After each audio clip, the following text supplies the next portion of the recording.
Assalamualaikum. We are the group 1. We're going to talk about what is elitism. In political science, elitism is considered as one of the controversial and complex topics. So why? Because elitism is a very cyclical or inevitable. According to Vilfredo Pareto, and based on his theory, our societies is governed by elite. The elite is a group of people or individuals who possess wealth, privileges, or a strong ally or networks. These are the powerful clan families who holds political and economic power. So basically, according to Vilfredo Pareto, a polymath, it is a never-ending cycle. It has a replacement and renewal because when an elite was dismantled, a new set of elite or families will emerge. So it is a never-ending cycle. It is inevitable. In our societies, elite are continually become more stronger and powerful. They are not only in academia, in politics or economics. They are part of our societies. They can control how society works and somehow it can influence the decisions of the Congress. They are the elite, the businessmen, the richest men in our society. In the context of the Philippines, ever since before the pre-colonial era, there's already elite families who govern our society. So hi, this is Kinneth Jay Pon and this is the continuation of our topic, which is elitism. So my task is to discuss the political formula and the international elite power studies. So without further ado, let's get started. So Mosca believed that a small group always rules over the majority and stays in power using a political formula. So what is political formula? Like for example, democracy and representation. In modern times, elites may use the idea that election give power to the people, even though real power remains with a small group. So another example, meritocracy. The belief that people in power earned their position through talent and hard work, even if many are born into privilege. So another example of political formula is nationalism. Leaders may justify their rule by promoting loyalty to the nation, making people believe that supporting them is good for the country.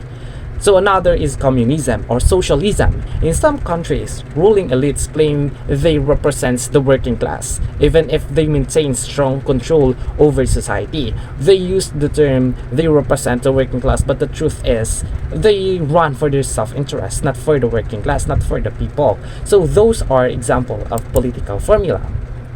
So this formula can fail, leading to new elites taking over. Classical elite theory argues that elites are a close group that holds power based on wealth, politics, or ideology. However, thinkers like Michael Pareto and Mosca did not fully prove their ideas with strong evidence, leading to ongoing debates about how elites actually rule. So that is the political formula. So another task is international elite power studies. So this section looks at how power is shared among elites in the US and Britain. C. Wright Mills, 1956, said that political, business, and military leaders control the US because they come from similar backgrounds and work together. In Britain, studies shows that many wealthy landowners have kept their estates for generations, but some argue that the elite no longer rule. However, John Scott, 1951, believes that Britain is still controlled by a wealthy class that influences both business and government. So that's the end of my topic. Goodbye, everyone. This is Hairia Adil and I will talk about contemporary elitist approach. So, ang contemporary elitist approach ay mayroon siyang tatlong uri, namely, traditional leaders, populist challengers, and global policy influence. So let's talk about traditional leaders. So in traditional leaders or traditional elites control power through expertise. So, some of the example of this is the former Chancellor of Germany, Angela Merkel. So Angela Merkel is a research scientist that demonstrates the technical expertise of her expertise, which is highly valued in contemporary elitist approach.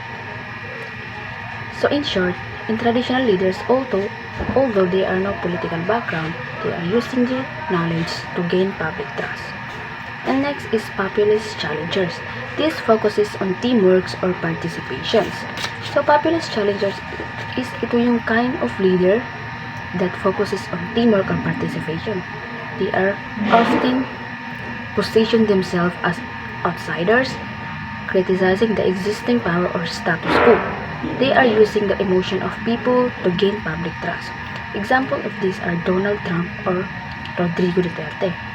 These leaders have been known to challenge traditional elites and institutions. So lastly is global policy influence. So global policy influencers have a significant influence on international relations in terms of a leader, and also the economic development. This type of leader consider as an expertise or using their expertise or knowledge to access network around the globe. Good day, I am Wamen Sulaik and I'll be discussing the following: the statecraft and the governing elite, the governing across borders, the rise of transnational policy elites, and the political distrust, the governing elite, and the rediscovery of populism. Let us start first with statecraft. So first, what is statecraft? So statecraft defined by a dictionary as the skillful management of state affairs and statesmanship. So basically, statecraft is strategic approach or action and skill of political leaders to gain or maintain power, govern effective, and achieve political objectives.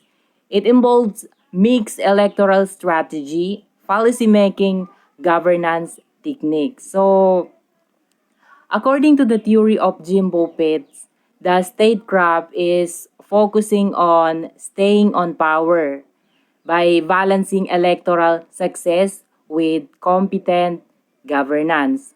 For example, uh, in the United Kingdom, Margaret Thatcher's used this strategy, the statecraft, where she demonstrated statecraft by promoting pre-market policies, reducing trade union power, and emphasizing economic recovery. So with that strategy, she maintained to hold the power. She hold many big victories in politics in the United Kingdom. In the Philippines, political patronage can be an example of the statecraft. So that's all for statecraft. So let us now proceed to the governing across borders, the rise of transnational policies. So basically, this one talks about on how countries, organization, and institution have worked together to create and enforce rules and laws or agreement that affect multiple nations. This also involves cooperation on global issues like trade, security, environment, and human rights. So this led by the elite or those people who have power or powerful people. So two of the common example of these are the World Bank Group and International Monetary Fund. So these two organizations have a common goals, which is to reduce the poverty that a member has experienced. And the last one is political distrust, the governing elite, and the rediscovery of populism. So, political distrust often talks about the lack of confidence in political institutions, leaders, or processes. It arises when people believe that politicians are incompetent, are responsive to the needs of the public. So, Three of the common reasons why people have political distrust are the following. First, corruption. Second is broken promises. And the third is the lack of transparency.